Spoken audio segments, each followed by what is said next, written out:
오늘 이 시간에는 하나님의 구원, 죄라는 제목으로 하나님 말씀 증거하도록 하겠습니다. 혹시 박효진 장로님이라고 이름을 들어보셨나요? 간증 집회를 많이 하시는 장로님이십니다. 박효진 장로님은 그 옛날 한국의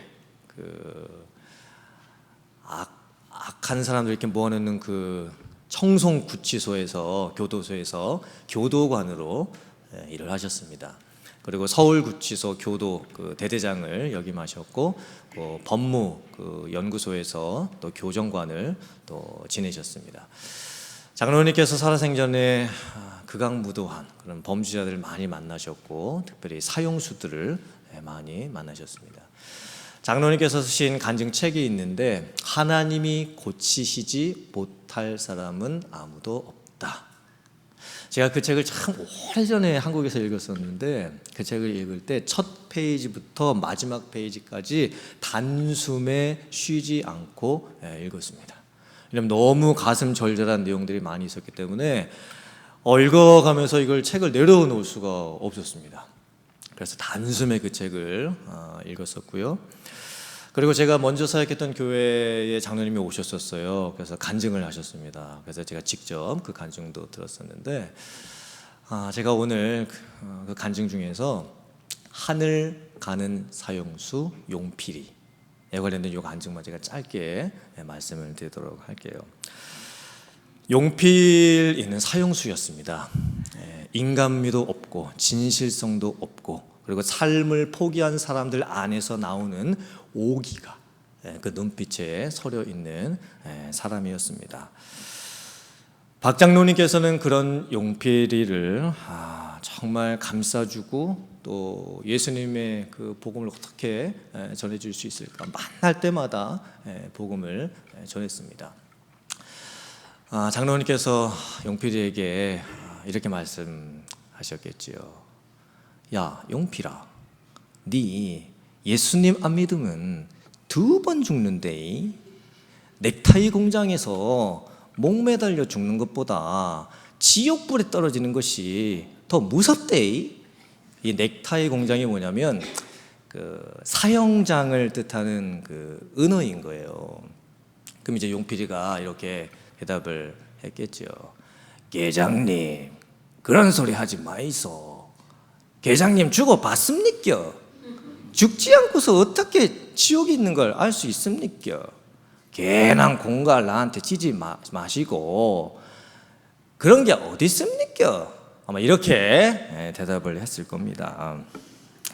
근데 드디어 이제 용필이가 사형당하는 그날이 오고야 맙니다. 용필이가 목 매달려 죽게 될 그 사형 밧줄 바로 밑에 서게 됐을 때 박 장로님 마음속에 성령께서 주시는 강한 감동이 일어납니다. 이런 마음이 드셨던 거예요. 그냥 보내면 안 된다. 저 용필이를 진짜 그냥 보내면 안 된다. 그래서 박 장로님께서 한 번도 해보지 않으셨던 그 소장님한테 사형을 집행하시는 최고 지휘관이었던 소장님한테 부탁을 합니다. 소장님, 용필이 그냥 보낼 수는 없습니다. 한 번만 기회를 주이소. 몇 분만이라도 시간을 좀 주이소. 그렇게 부탁을 합니다. 그리고서는 장로님과 함께 그 예수 믿는 교도관들이 거기 같이 있으셨어요. 그래서 용필이를 위해서 기도를 해주게 됩니다. 지금부터 드리는 요건 제가 책에 있는 내용을 그대로 그냥 제가 읽어드릴게요. 누구는 용팔이의 팔을 잡고 늘어졌고 누구는 다리를, 누구는 허리를 잡은 채 큰 소리로 기도를 하기 시작했다. 기도라기보다는 몸부림에 가까웠다. 용필이를 둘러싸고 각양각색의 모양으로 울부짖는 모습은 참 처절했다. 나도 용필이의 머리를 가슴으로 끌어당겨 앉은 채 소리쳐 기도하기 시작했다. 오 하나님, 오 하나님, 이 영혼을 불쌍히 여겨주셔야 합니다. 이대로 그냥 보내면 어찌하란 말입니까? 육신으로 실패한 인생이어도 이제 하나님께서 이 용필이를 구원해 주셔서 영으로는 살아야 될 거 아닙니까? 용필이를 살려주시소. 기적이 일어난 것은 바로 그때였다. 죽은 해삼처럼 늘어졌던 용필이의 몸이 꿈틀거려졌다. 기도하며 울부짖던 우리는 그 갑작스러운 움직임에 멈칫했다. 용필이가 자리에서 일어나서 천천히 움직이기 시작했다. 반쯤 일어선 그의 수갑찬 두 손을 힘겹게 허공을 향해 쳐든 채 용필이가 첫 마디를 외쳤다. 주여. 그의 영혼이 너무나 불쌍하여 몸부림치며 기도하기는 했지만 그가 이렇게 극적으로 주님을 부리라고는 눈꼽만큼도 기대하지를 못했다. 용필이가 이렇게 이야기를 했다. 주여, 이 죄인을 받아주셔서 감사합니다. 주여, 이 죄인을 용서해 주셔서 감사합니다. 그는 힘차게 몸을 일으키며 이 말을 병력같이 외쳤다. 그리고 용필이의 두 눈에서는 눈물이 폭포수처럼 쏟아져 내리고 있었다. 제가 이걸 다 묘사를 할 수가 없어요. 사실 굉장히 긴 내용인데 제가 짧은 글로 요약을 했고 나중에 이제 한번 들어보세요. 박 장로님의 간증도 유튜브에 많이 있고 책도 있으니까 꼭 한번 들어보시길 바랍니다. 결국 하늘 가는 사형수 용필이는 그 자리에서 예수님을 믿고 영접하게 되고 마지막 최후의 극적인 인생을 하나님 은혜 안에서 마무리를 하게 됩니다. 제가 왜 오늘 이 사형수 얘기, 용필이 얘기를 드렸냐면 사실 용필이만 사형수가 아닙니다. 용필이만 사형 언도받고 죽어 마땅한 죄인이 아닙니다. 어쩌면 저와 여러분들 이 세상에 존재하는 모든 사람들이 다 하나님 앞에서 사형 언도를 받은 영적인 사형수와 똑같은 거예요. 오늘 로마서 1장 32절에서 그래서 이렇게 말씀을 합니다. 그들이 이 같은 일을 행하는 자는 뭐에 해당한다? 사형에 해당한다고. 하나님께서 정하심을 알고도 자기들만 행할 뿐 아니라 또한 그런 일을 행하는 자들을 옳다 하느니라. 하나님께서 율법에 여러 가지 해서는 안 될 죄들을 정해 놓으셨습니다. 그리고 그 죄를 범하면 분명히 하나님 앞에서 사형을 당하게 될 것이다. 여기서 말하는 사형은 육신이 죽는 사형이 아니라 영적으로 죽는 사형을 먼저 말씀을 하는 거겠죠. 하나님이 정해 놓으셨던 죄의 목록들은 이런 목록들이었습니다. 로마서 1장에서 이렇게 말씀하지요. 불의, 추악, 탐욕, 악의, 시기, 살인, 분쟁, 사기, 악독, 수군수군, 비방, 능욕, 교만, 자랑, 악을 도모하는 것, 부모 거역하는 것, 우매, 배양, 무정, 무자비. 사실 저 죄의 목록들은요, 작고 큰 모든 죄들을 대표하고 있는 거예요. 더 많은 죄의 목록들이 있겠죠. 근데 가만히 생각을 해보면요, 우리들 중에 그 어떤 누구라도 나는 저 죄의 목록 중에서 하나도 지은 것이 없다, 이렇게 말할 수 있는 사람은 아마 아무도 없을 겁니다. 저 죄의 목록 중에 뭐라도 안 걸리시는 분이 아마 아무도 없으실 거예요. 우리가 호박죽을 먹을 때 파리 한 마리가 호박죽에 들어가면 그 호박죽 어떻게 하죠? 다 버립니다. 이렇게 생각하는 사람 없을 겁니다. 아이, 파리 한 마리가 호박죽, 내 호박죽 먹어봤자 뭐 얼마나 먹었겠냐 라고 하면서 파리 걷어내고 내 호박죽 이렇게 먹는 사람은 아마 아무도 안 계실 거예요. 파리 한 마리 빠진 호박죽 다 버릴 수밖에 없는 거예요. 죄가 바로 그런 겁니다. 파리 하나 같은 작은 죄, 정말 아무것도 아닌 것처럼 보이는 그 작은 죄 하나 저도요, 하나님 앞에서는 죄인이 되는 거예요. 그 공의로운 하나님 앞에서는 죄인이 될 수밖에 없는 거예요. 우리가 물론 지금 예수님을 믿고 구원받아서 하나님의 자녀가 되었고 모든 죄를 다 용서받았지만 지금도 솔직히는 내 양심이 나를 향해서 소리칩니다. 내 양심이 정말 하나님 앞에서 나는 하나님 앞에서 떳떳합니다 라고 항소할 수 있는 사람은 아무도 없을 거예요. 지금 살인을 해서 감옥에 갇혀서 사형수 신분이 되어 있는 감옥 안에 있는 어떤 분들이나 아직 하나님을 믿지 않은 채 이 세상을 살아가고 있는 영적 죄인의 상태로 살아가고 있는 하나님을 안 믿는 세상 분들이나 그리고 하나님을 믿었음에도 불구하고 은혜를 경험했음에도 불구하고 여전히 하나님의 그 마음을 알지 못한 채 신앙생활을 내 마음대로 하고 있는 내 모습이나 다 똑같은 거예요. 하나님께서 보셨을 때는 다 똑같은 겁니다. 박 장로님께서 이런 표현을 사용하시더라고요. 저놈은 들킨 놈, 나는 안 들킨 놈. 그 두 종류밖에 없는 거예요.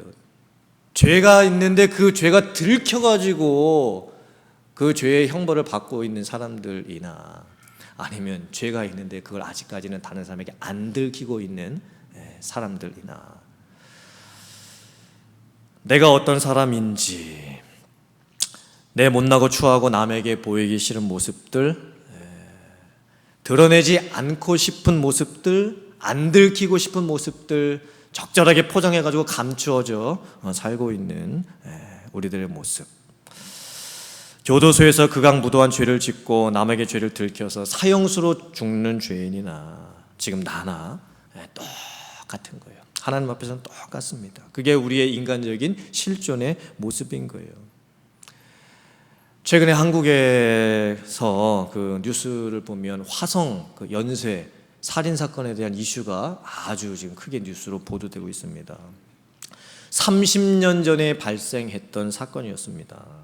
근데 지금 이제 그 진범이 이제 잡혀서 이제 신문을 하고 밝히고 있는데, 정말 어떻게 그럴 수가 있었을까요? 내가 사람을 몇십 명을 죽여놓고도 어떻게 안 그런 척 지금까지 살고 있었을까요? 그리고 다른 사람을 죽여가지고 감옥에 갇힌 채 살고 있었고, 그 죄가 이제 드러났음에도 불구하고 여전히 자기가 한 짓이 아니라고 지금 하고 있는 상황입니다.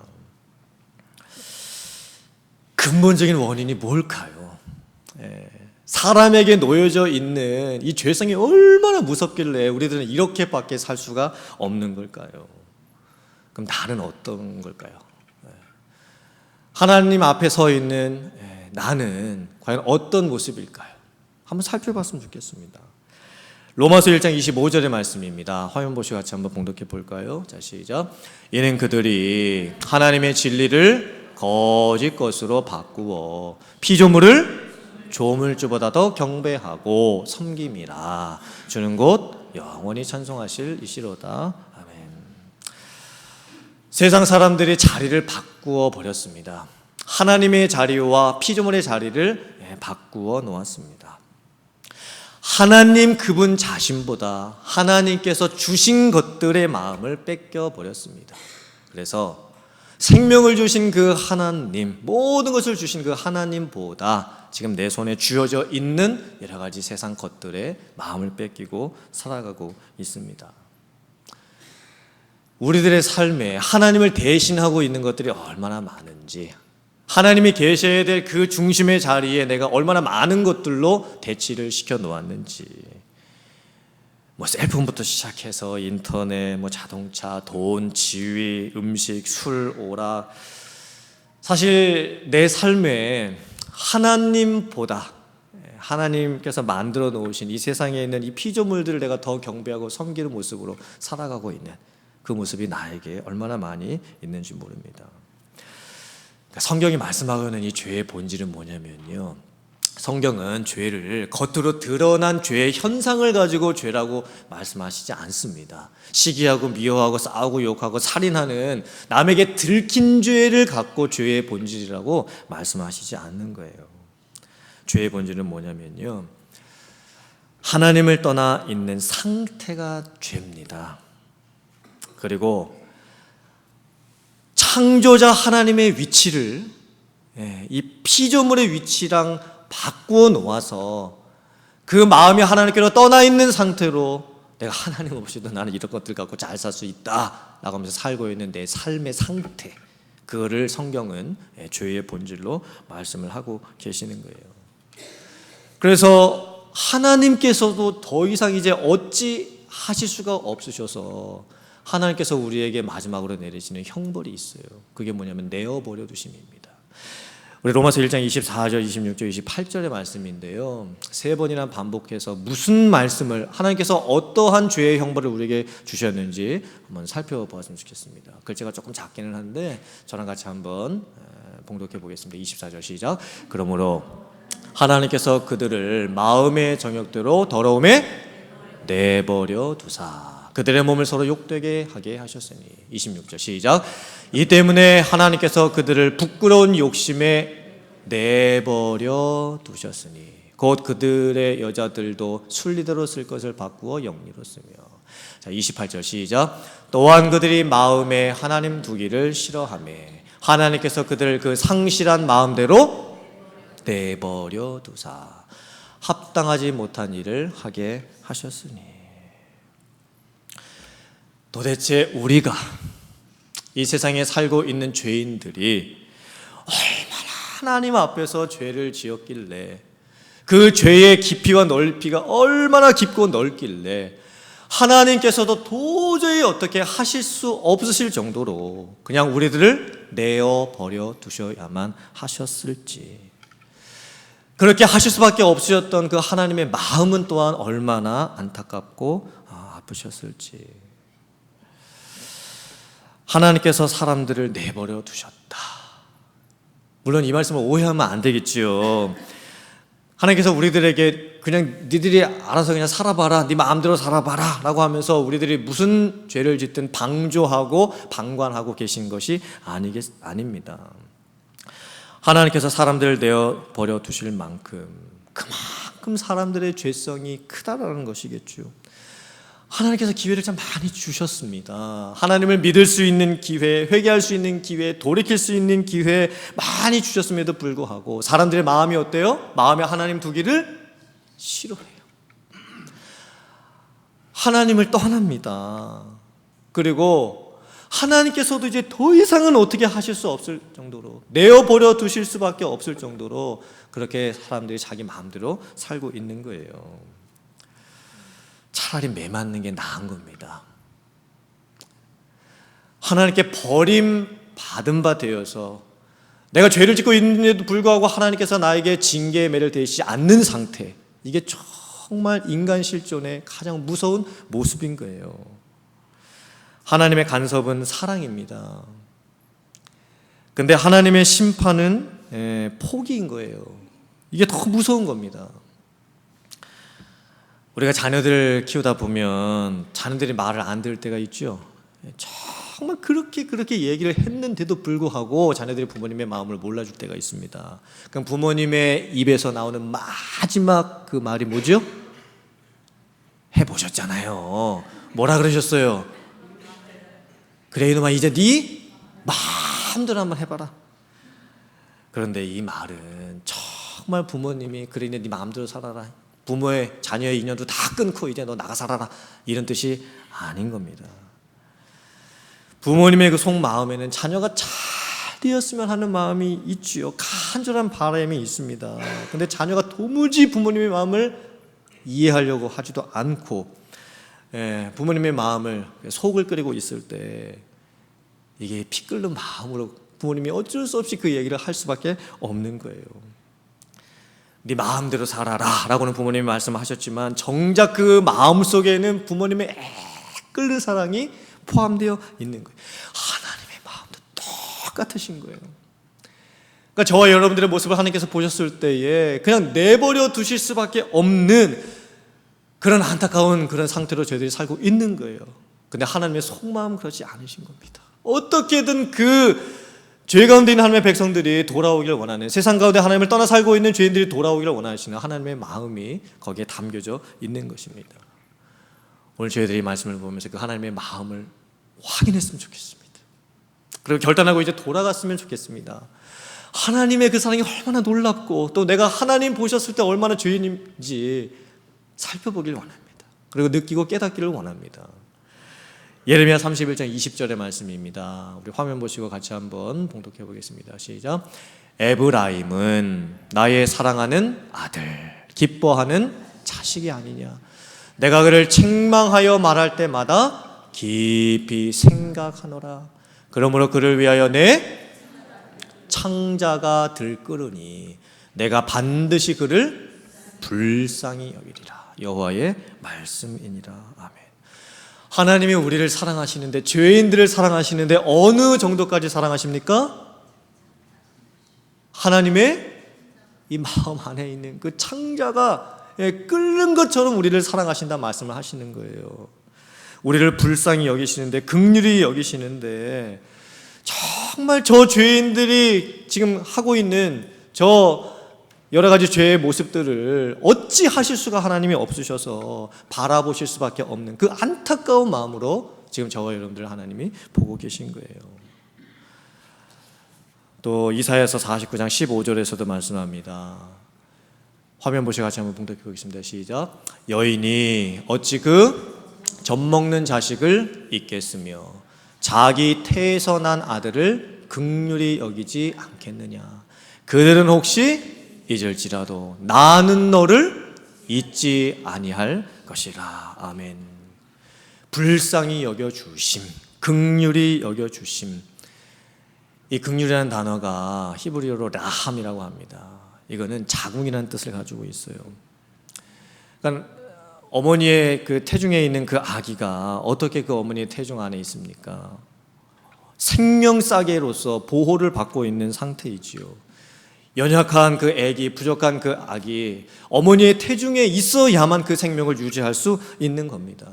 그 아기가 어머니의 심장 박동을 듣겠지요. 그 탯줄로 연결된 것을 통해 가지고 어머니로부터 생명의 유지에 필요한 모든 것들을 영양분을 공급을 받겠지요.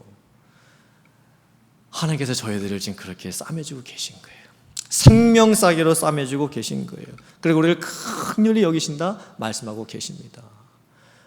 우리는 그 하나님의 사랑을 이제 깨달아야 돼요. 그리고 느끼고 다시 돌아갈 수 있어야 됩니다. 제가 오늘 이 말씀을 묵상하면서 이 찬송가 가사가 생각이 났습니다. 어서 돌아오오, 어서 돌아만 오오. 지은 죄가 아무리 무섭고 크기로 주 어찌 못 담당하고 못 받으시리요. 우리 주의 넓은 가슴은 하늘보다 넓고 넓어. 하나님께서 우리를 내버려 두실 수밖에 없을 정도로 혹시나 내가 그만큼 하나님을 떠나 있는 내 삶의 모습은 없는지 한번 돌아봤으면 좋겠습니다. 하나님께서 나에게 말씀하시기를 너 정말 아직까지도 그러고 있느냐? 너 정말 언제까지 그러고 있을 작정이냐? 이렇게 말씀하시는 하나님의 음성을 저희들이 듣기를 원합니다. 큰 사랑을 품고 계신 하나님께서 우리를 내버려 두실 수밖에 없는 것은 그만큼 우리의 죄가 컸기 때문입니다. 그렇기 때문에 저희들은 이제 하나님을 떠나 있는 내 삶의 모습이 얼마나 큰 것인지 살펴보고 하나님께 돌아갈 수 있어야 됩니다. 하나님을 떠나 있는, 또 하나님을 인정하지 않는, 하나님보다 다른 것으로 내 삶을 채우고 있는 그 모든 것들을 이제 내려놓기를 원합니다. 그리고 돌이키기를 원합니다.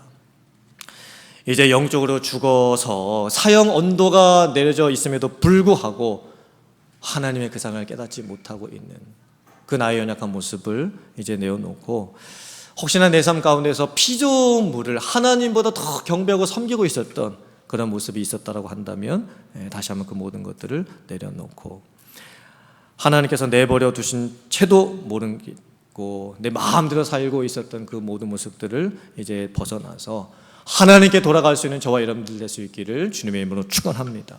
이젠 더 이상 죄와 타협하지 않고, 죄와 동거하지도 않고, 죄에서 떠나 이제 하나님을 향하고 죄를 끊고 죄를 회개하고 돌이켜서 다시 한번 하나님의 품 안에 안겨서 하나님의 은혜 안에서 살아갈 수 있는 성도님들 다 되실 수 있기를 주님의 이름으로 축원합니다. 아멘.